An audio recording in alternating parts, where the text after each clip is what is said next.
नमस्कार साथियों, आप सभी का बहुत बहुत हार्दिक अभिनंदन। मैं रतमान सिंह यादव। देखते हैं सूरदास जी के जीवन परिचय के बारे में कि सूरदास जी का जन्म कब तथा कहाँ हुआ था। तो आपकी स्क्रीन पर सूरदास जी का पूरा जीवन परिचय लिखा हुआ है। तो देर न करते हुए पहले देखते हैं इस सूरदास शब्द किस भांति बना, क्योंकि सूरदास माने जाते हैं कि ये जन्मांध अंधे थे, जन्म से अंधे थे। क्योंकि सूर माने अंधा होता है। सूर माने क्या होता है? अंधा।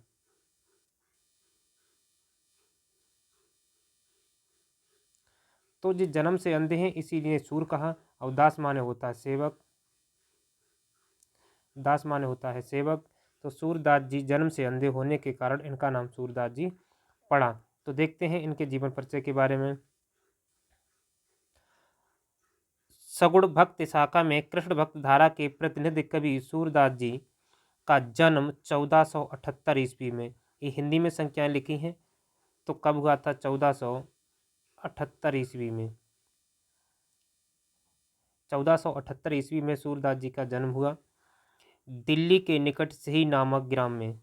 दिल्ली के निकट सिही नामक ग्राम में माना जाता है। तो सूरदास जी का जन्म कहाँ माना जाता है? दिल्ली के निकट सिही नामक ग्राम में 1478 ईस्वी में। इस विषय में विद्वानों में मतभेद है। यानी जन्म के स्थान में लेकर के विद्वानों में क्या है? मतभेद है। क्या मतभेद है? कुछ विद्वान आगरा से मथुरा जाने वाली सड़क के निकट रुनकता के पास सिही ग्राम में मानते हैं। कुछ विद्वानों का मानना है कि दिल्ली के निकट जो सिही नामक ग्राम है, सूरदास जी का जन्म वहाँ हुआ।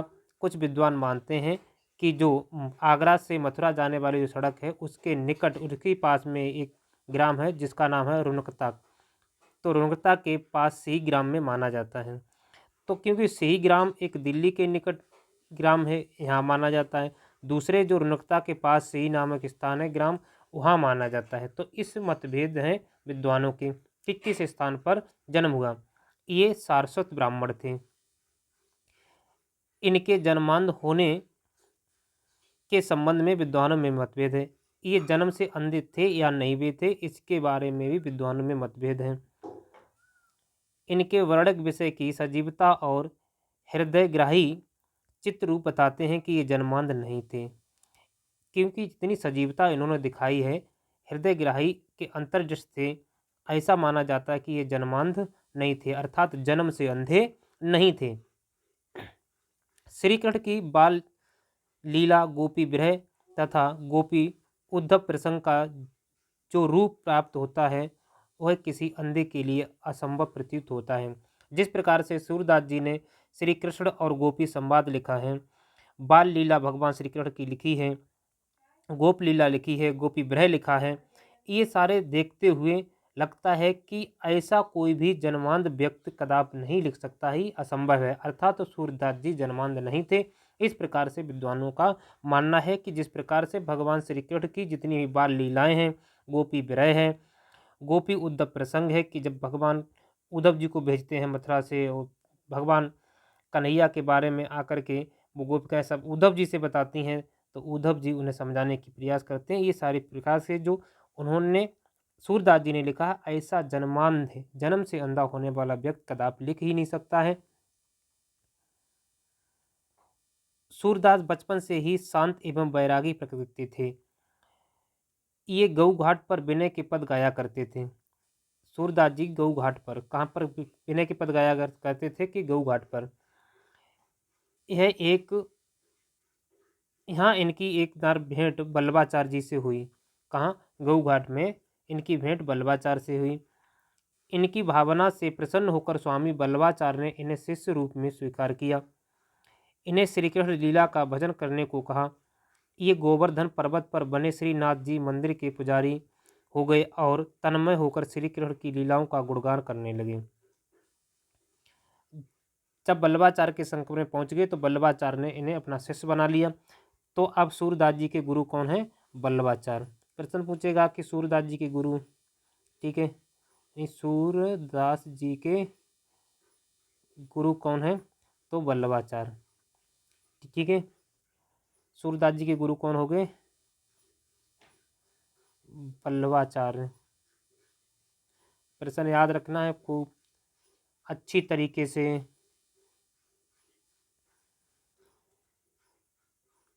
और ये कहाँ रहे? फिर ये गोवर्धन पर्वत पर बने श्रीनाथ मंदिर जी के पुजारी हो गए। कौन सा मंदिर था? श्रीनाथ मंदिर। कौन सा मंदिर था? श्रीनाथ मंदिर। वहाँ के इनके पुजारी हो गए और तन्मय होकर श्री कृष्ण की लीलाओं का गुणगान करने लगे। इन्हें तन मन लगा करके अपने पूरे श्री कृष्ण की लीलाओं का गुणगान करते हैं। स्वामी बल्लभाचार्य के पुत्र विट्ठलनाथ श्री कृष्ण शाखा के 8 कवियों का एक संगठन बनाया जो अष्टछाप के नाम से जाना जाता है। इन्हीं अष्टछाप के कवि कौन है? तो विट्ठलनाथ, जो बल्लभाचार्य के पुत्र हैं। अष्टछाप ये पूछा जाता है। अष्टछाप में 8 कवि दिए हुए हैं, जो 4 बल्लभाचार्य जी के हैं और 4 विट्ठलनाथ जी के हैं शिष्य। तो इनको मिला करके अष्टछाप कवियों को इन लोगों ने एक संगठन बनाया। किसने? विट्ठलनाथ ने। सूरदास के सर्वश्रेष्ठ कवि थे जो इनमें से तो कौन थे? अष्टछाप में सूरदास जी इनके सर्वश्रेष्ठ कवि थे।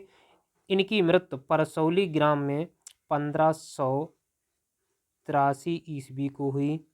बल्लभाचार्य जी मृत्यु के समय विट्ठलनाथ जी के उपस्थित में सूरदास जी ने गुरु वंदना संबंधी एक बड़े ही मार्मिक पद का निर्माण किया।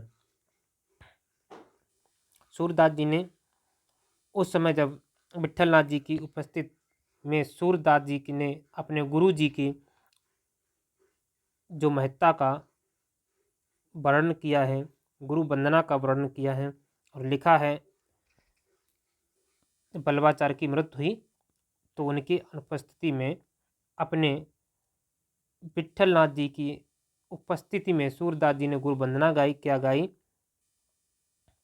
भरोसो दृढ़ इन चरण कैरो श्री बल्लभ नख छत्र छटा बिनु सब जग माज अंधेरो, सब जग मांग अंधेरो।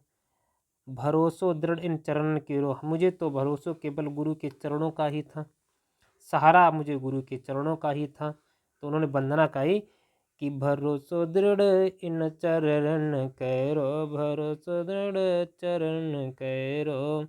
इन चरणों को ही केवल मुझे भरोसा था, वो गुरु जी भी आज चरण अपने समेट लिए हैं। श्री बल्लभ नख छत्र छटा बिन सब जग मांझ अंधेरो। श्री बल्लभ अर्थात बल्लभाचार्य जी के लिए है शब्द नख नक्षत्र छटा चंद्रमा चंद्र छटा सोवत, उनके बिना सब जग मांझ अंधेरो। इस संसार में सब अंधारे अंधेरा दिखाई दे रहा है। अर्थात गुरु जी स्वर्गवास हो गए हैं, अब सब जग अंधेरा हो गया है। अर्थात चंद्रमा रूपी जो नक्षत्र था छटा वो बंद हो गई है, लुप्त हो गई है। उसके अनुपस्थिति हो जाने पर अब सब अंधेरा ही अंधेरा प्रतीत हो रहा है। सूरदास जी की कुछ रचनाएं हैं तो देखते हैं रचनाएं क्या क्या हैं।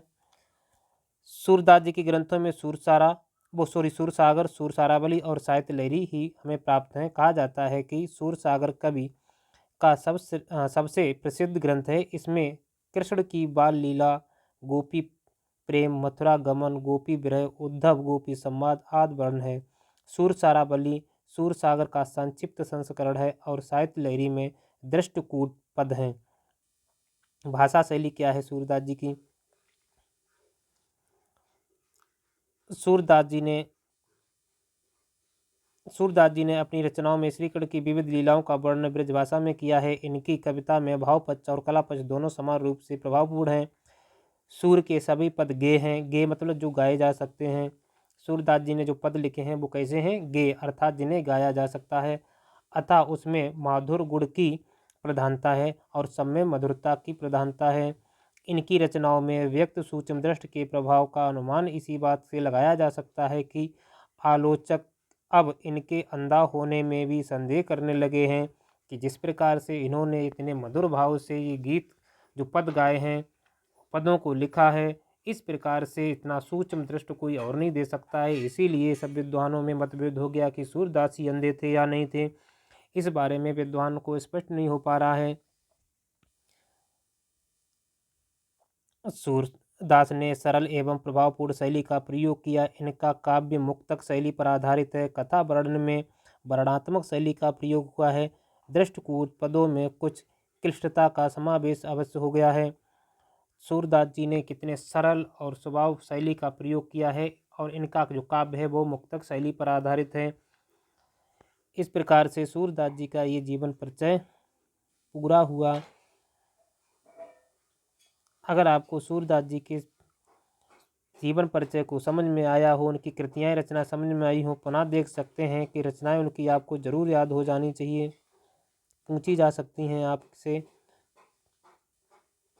तो रचना कौन? सूरदास के ग्रंथों में सूर सागर है। यहाँ लिखते हैं कौन सा पहले? सूर सागर, सूर सारावली,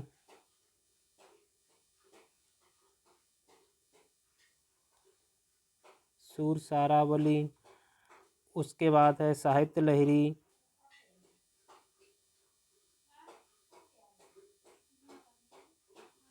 साहित्य लहरी। ये इनकी रचनाएं हैं, इनको ही याद कर लें। ठीक है, सूर सागर, सूर सारावली और साहित्य लहरी।